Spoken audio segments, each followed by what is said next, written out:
नमस्ते बच्चों। पिछली क्लास में हमने रूसो की सामान्य इच्छा के सिद्धांत के बारे में पढ़ा था कि किस प्रकार रूसो ने सामान्य इच्छा के सिद्धांत का प्रतिपादन किया। तो रूसो के राजनीतिक दर्शन का सर्वाधिक महत्वपूर्ण जो तत्व है वो सामान्य इच्छा का सिद्धांत है।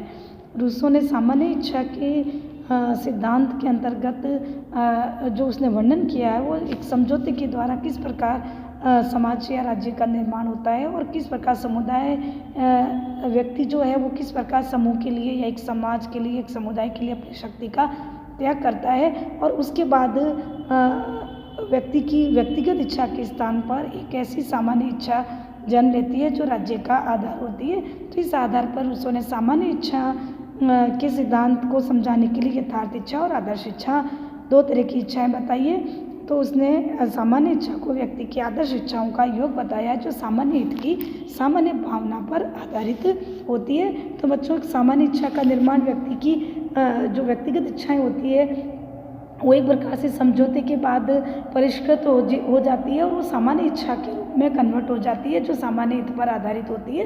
तो इस प्रकार रूसो ने सामान्य इच्छा के द्वारा जो राज्य की उत्पत्ति या समाज के राज्य की जो उत्पत्ति बताई है उसके आधार पर उसने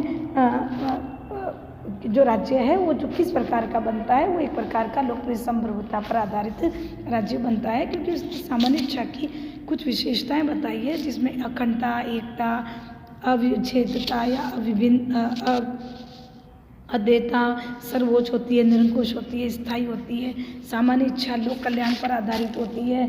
सामान्य इच्छा विवेक पर आधारित होती है, क्योंकि सामान्य इच्छा हमेशा विवेक पर आधारित होने के कारण वो सच होती है, क्योंकि जनता की वाणी को उसने ईश्वर की वाणी की तरह बताया है। तो इस प्रकार रूसो ने सामान्य इच्छा के सिद्धांत का वर्णन करके एक प्रकार से लोकप्रिय संप्रभुता का समर्थक बन जाता है। तो उसने कहा है कि समाज के सभी सदस्यों की इच्छाओं का जो योग होता है उसको उसने सामान्य इच्छा कहा है, जिसमें कि सामान्य हित की भावना निहित होती है। लेकिन रूसो के सामान्य इच्छा के सिद्धांत की आलोचना भी हुई है। जो रूसो का सामान्य इच्छा का सिद्धांत राजनीतिक चिंतन में या राजनीतिक इतिहास में एक विवादास्पद सिद्धांत के रूप में माना जाता है, क्योंकि और कुछ विद्वान जो है वो सामान्य इच्छा के सिद्धांत को लोकतांत्रिक और एक राजनीतिक दर्शन का एक महत्वपूर्ण आधार मानते हैं, जिसने कि लोकप्रिय संप्रभुता का प्रतिपादन किया। तो इस प्रकार सामान्य इच्छा की प्रमुख आलोचनाएं हम पढ़ेंगे, जिसमें सर्वप्रथम या सबसे पहली है अस्पष्ट एवं अव्यवहारिक। रूसो का सामान्य इच्छा का जो सिद्धांत है वो अस्पष्ट और अव्यवहारिक है। अस्पष्ट और अव्यवहारिक इसलिए क्योंकि एक विशेष समय पर हम सामान्य इच्छा के बारे में जानकारी प्राप्त नहीं कर सकते। रूसो के विचार इस संबंध में स्पष्ट नहीं है, क्योंकि उसने सामाजिक समझौते में सामान्य इच्छा के बारे में जो उसके विचार है वो आपस में विरोधी है और विरोधाभासी है। सामान्य इच्छा के संदर्भ में रूसो के विचारों में एक अनिश्चितता है, एक अव्यवहारिकता, एक अस्पष्टता है। रूसो सामान्य इच्छा का निश्चित अर्थ नहीं बता सकता है। उसने सामान्य इच्छा के अर्थ को अंधकार में छोड़ दिया है, जिसमें कि हम यह नहीं समझ सकते कि एक विशेष समय में व्यक्ति की कौन सी इच्छा जो है वो सामान्य हित पर आधारित है या कौन सी उसके व्यक्तिगत हित पर आधारित है।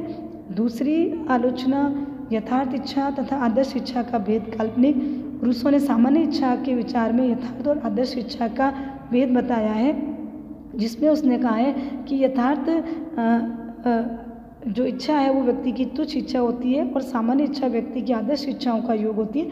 लेकिन वास्तव में यथार्थ इच्छा और आदर्श इच्छा का भेद कर पाना व्यवहारिक नहीं है। मानव में हमेशा अपने व्यक्तिगत स्वार्थ और लोकहित दोनों की प्रवृत्ति एक साथ पाई जाती है, जिसको हम एक दूसरे से पूर्णतः पृथक नहीं कर सकते या उसको पूर्णतः पृथक करना असंभव है।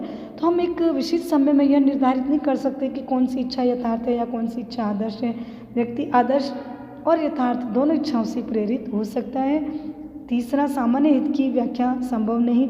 सामान्य इच्छा के विचार को रूसो ने सामान्य हित की भावना पर आधारित बताया है, लेकिन हम सामान्य हित की परिभाषा एक निश्चित अर्थ में नहीं कर सकते कि व्यक्ति की कौन सी इच्छा सामान्य हित से प्रेरित है और कौन सी निजी हितों से प्रेरित है। हम निश्चित पूर्वक यह काम नहीं कह सकते कि कौन सा व्यक्ति का कार्य या विचार जन कल्याण से प्रेरित है और कौन सा नहीं है। तो सामान्य हित की स्पष्ट व्याख्या या परिभाषा न हो सकने के कारण सामान्य इच्छा के संदर्भ में विद्वान यही कहते हैं कि रूसो ने कोरी बहस में अपना समय नष्ट कर दिया है। चौथी आलोचना, निरंकुश और अत्याचारी राज्य की पोषक। सामान्य इच्छा के सिद्धांत का प्रतिपादन हालांकि रूसो ने जनता के अधिकारों स्वतंत्रता की रक्षा के लिए किया और इसको लोकतंत्र का परिपोषक भी माना जाता है, लेकिन व्यवहार में अगर हम देखें तो ये निरंकुश और अत्याचारी राज्य की पोषक बन जाती है, क्योंकि रूसो ने सामान्य इच्छा को सर्वोच्च निरंकुश बताया है और उस पर कोई प्रतिबंध नहीं बताया है। तो यहाँ पर एक विशेष समय में रूसो कहता है कि वो शासक को ऐसी शक्तियाँ सौंप देता है जो कि कभी भी अपने स्वार्थ को सामान्य इच्छा कहकर जनता के साथ अत्याचार कर सकता है। तो इस प्रकार रूसो ने सामान्य इच्छा के सिद्धांत में जनता के समस्त अधिकारों को जो शासक को समर्पित करने के लिए कहा है और जनता किसी भी परिस्थिति में जनता को समाज के विरोध का भी अधिकार रूसो नहीं देता है। तो इस प्रकार रूसो का सामान्य इच्छा का जो सिद्धांत है वो निरंकुशता का पोषक बन जाता है, निरंकुशता का मार्ग प्रशस्त करता है। तो इस प्रकार रूसो की सामान्य इच्छा का सिद्धांत निरंकुशतावाद और अधिनायकवादी विचारधारा का पोषक बन जाता है। पांचवी आलोचना कि प्रतिनिधियात्मक लोकतंत्र में संभव नहीं है। रूसो ने सामान्य इच्छा के सिद्धांत की सिद्धि के लिए कहा है कि सभी व्यक्ति प्रत्यक्ष रूप से शासन में भाग ले और इस प्रकार के सामान्य इच्छा के सिद्धांत का पालन प्राचीन काल के यूनानी जैसे छोटे नगर राज्यों में संभव था, लेकिन वर्तमान समय के बड़े राज्यों में, बड़ी जनसंख्या वाले राज्यों में रूसो के सामान्य इच्छा का सिद्धांत लागू नहीं किया जा सकता, क्योंकि वर्तमान समय में प्रतिनिधियात्मक लोकतंत्र है और इस प्रतिनिधियात्मक लोकतंत्र में सामान्य इच्छा के सिद्धांत का व्यवहारिक रूप से लागू करना संभव नहीं है। तो यहाँ पर रूसो के सामान्य इच्छा का जो सिद्धांत है वह, जो कि सामान्य इच्छा को वह कहता है कि सामान्य इच्छा, क्योंकि इच्छाओं, मानव की इच्छाओं का विभाजन करना संभव नहीं है। तो रूसो के सिद्धांत की एक और आलोचना भी है कि उसके सिद्धांत मानव इच्छाओं का हम विभाजन नहीं कर सकते। हम ये नहीं बता सकते कि एक विशेष समय में मानव की कौन सी इच्छा सामान्य है और कौन सी इच्छा, क्योंकि अगर हम इसको सामान्य इच्छा में बांट रहे हैं तो जब वो सामान्य है तो इच्छा नहीं है, जब वो इच्छा है तो वो सामान्य नहीं रहती है। तो व्यक्ति की इच्छाओं का हम विभाजन नहीं कर सकते व्यवहारिक रूप से। तो रूसो की सामान्य इच्छा के सिद्धांत की यह भी आलोचना है। सबसे बड़ी एक और आलोचना है कि व्यक्ति की स्वतंत्रता और अधिकारों में बाधा। चूँकि रूसो का सामान्य इच्छा का सिद्धांत कहने के लिए व्यक्ति की आदर्श इच्छाओं का योग सामान्य हित पर आधारित है, लेकिन सामान्य इच्छा के जो निर्माण का जो तरीका है वो इस प्रकार का है कि व्यक्ति अपने समस्त अधिकारों को समाज या समुदाय को सौंप देता है और व्यक्ति के पास अपने कोई अधिकार नहीं बचते हैं। और व्यक्ति को क्योंकि रूसो का यह कथन कि सामान्य इच्छा के आदेशों का पालन करने के लिए व्यक्ति को नहीं करेगा तो उसको बाध्य किया जाएगा। तो इस प्रकार का कथन व्यक्ति की स्वतंत्रता और उसके अधिकारों में बाधक है। तो रूसो का सामान्य इच्छा का सिद्धांत व्यक्ति की स्वतंत्रता और उसके अधिकारों में बाधक बन जाता है। तो इस प्रकार रूसो का जो राज्य और सरकार में जो रूसो कोई भेद नहीं करता, उसका सामान्य इच्छा का सिद्धांत राज्य और सरकार में स्पष्ट रूप से भेद नहीं कर पाता है, क्योंकि उसने सामान्य इच्छा को सर्वोच्च माना है, निरंकुश माना है, जिसमें राज्य और सरकार का भेद खत्म हो जाता है, जो कि शासन को चलाने के लिए आवश्यक है।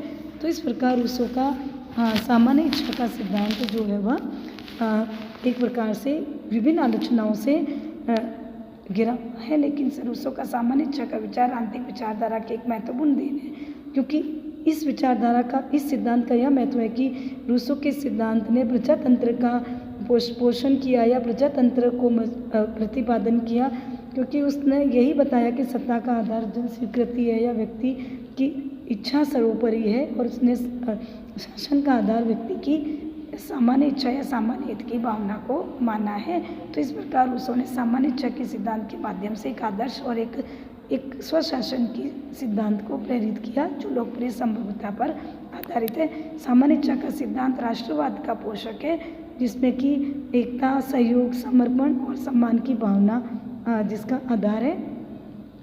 सामान्य इच्छा का सिद्धांत जो है वो व्यक्ति एक ही संप्रभुता पर आधारित है, जिसमें व्यक्ति की इच्छा अंतिम होती है। सामान्य इच्छा का सिद्धांत सामान्य हित पर, व्यक्ति के कल्याण पर आधारित है।